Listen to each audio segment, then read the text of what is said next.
மிக துல்லியமாக கணிக்கப்பட்ட உங்களுடைய ராசி பலன்களை உடனுக்குடன் தெரிந்து கொள்ள நம்ம தமிழ் ஹாரோஸ்கோப் சேனலை சப்ஸ்கிரைப் பண்ணிக்கோங்க.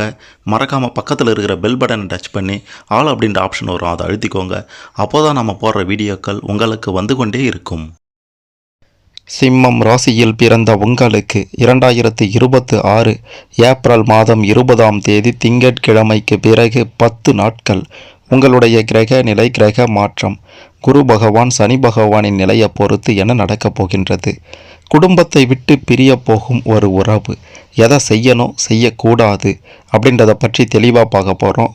அதுக்கு முன்னாடி நீங்கள் எந்த வருடத்தில் பிறந்தீங்கன்னு கமெண்ட்டில் சொல்லுங்கள். பெரிய அதிர்ஷ்டம் காத்திருக்கு. மறக்காமல் இந்த வீடியோவை லைக் பண்ணிக்கோங்க. அப்போதான் அது என்ன அப்படின்றது உங்களுக்கு தெரிய வரும். முதல்ல கிரக நிலைகளை பற்றி பார்க்கணும்.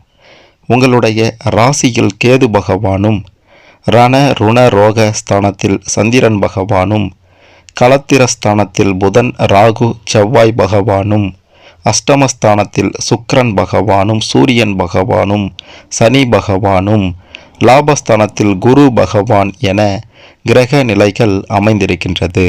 இதன் காரணமாக என்ன நடக்கப் போகுது அப்படின்ட்டு கேட்டிங்கன்னா, நீங்கள் தொழில் ரீதியாக, வியாபார ரீதியாக எடுத்து வைக்கக்கூடிய ஒவ்வொரு அடிகளையும் வெற்றியை பார்க்க போகிறீங்க. உங்களை எதிர்த்தவர்கள் எல்லாம் விலகி ஓட போகிறாங்க.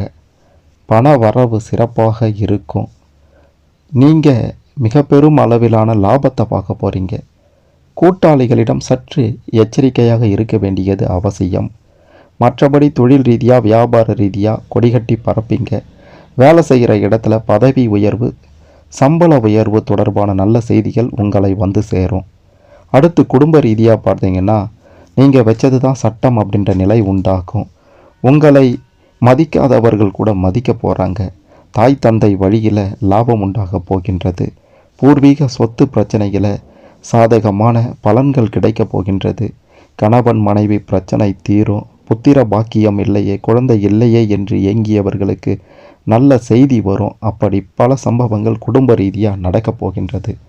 உடல் ஆரோக்கியத்தில் பெருசாக பாதிப்பு இருக்காது, கவலைப்பட தேவையில்லை. வண்டி வாகனங்களில் செல்லும்போது, இரவு நேர பயணங்களில் செல்லும்போது கொஞ்சம் கவனமாக இருக்க வேண்டியது அவசியம். கடன் தொல்லைகள் எல்லாம் முழுமையாக அடைபடக்கூடிய அற்புத காலகட்டமாக இது இருக்க போகின்றது. அரசாங்க ரீதியில் இருந்து உதவியோ அல்லது 3ஆம் நபரின் உதவியோ கிடைத்து கடன் தொல்லைகளுக்கு ஒரு முடிவு கட்ட போகிறீங்க. எல்லா வகைகளிலையும் நன்மைகள் உண்டானாலும் குடும்ப உறுப்பினர்களிடம் சற்று எச்சரிக்கையாக இருக்கணும். அதாவது மனைவி வழி உறவினர்களிடம், அது மட்டுமல்லாமல் தாய் தந்தை வழி உறவினர்களிடம் கொஞ்சம் எச்சரிக்கையோடு இல்லை அப்படின்னா ஏதோ ஒரு வகையில் பிரிவு உண்டாகும். ஆகையால் பேசும் வார்த்தைகளையும் செய்யக்கூடிய செயல்லையும் இந்த நபர்கள்கிட்ட கவனமாக இருந்தால் இதை நீங்கள் தவிர்க்கலாம். மற்றபடி மிக பெரும் ஏற்றத்தையும் முன்னேற்றத்தையும் அதிர்ஷ்டத்தையும் யோகத்தையும் பார்க்கக்கூடிய அற்புத காலகட்டமாக இது இருக்கும். முருகப்பெருமான் உங்களுக்கு அருள்வார் அப்படின்னுட்டு நிச்சயமாக சொல்லியே ஆகணும்.